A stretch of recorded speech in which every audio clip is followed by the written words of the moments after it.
She left a single mint on the table and walked away with 23% more. Not because the food was better, not because she smiled more. She did something so small, so specific, that the people at the table felt something shift inside them without knowing why. The question isn't what she did. The question is, what did they feel that made them reach into? Her name was Elena, 29 years old, 4 years working the same floor of the same restaurant. She was good at her job, everyone said so. She just wasn't exceptional at it. Not yet. Every night, same tables, same menus, same small talk about the specials. She watched the older waiters. She copied their pace, their posture, their way of setting down a glass. She got decent tips. She went home. She came back. There was nothing wrong with any of it. That was the problem. It started on a Tuesday, a slow night. She was watching Marco, the one waiter nobody could explain.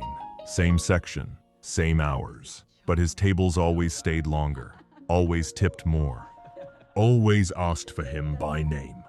She couldn't figure it out. He wasn't funnier. He wasn't faster. He didn't look different or speak differently.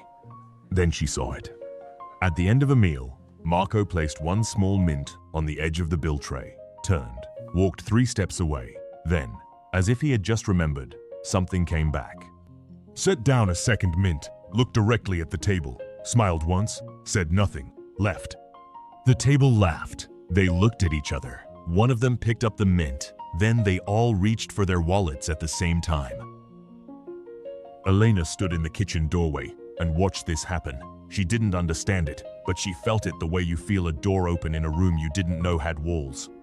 She tried it the next night. 1 mint, nothing changed. The night after, 2 mints, placed together. A small improvement, not enough.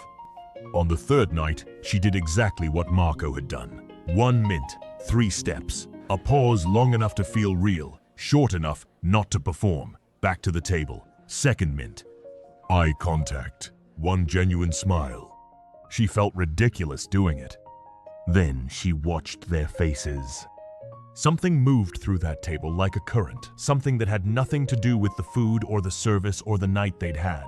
They had been seen, not as customers, as people worth coming back for. Her tips that week were the highest of her 4 years on that floor, because she had learned that the smallest, most deliberate acts of attention given freely, without expectation, are the ones people carry home with them.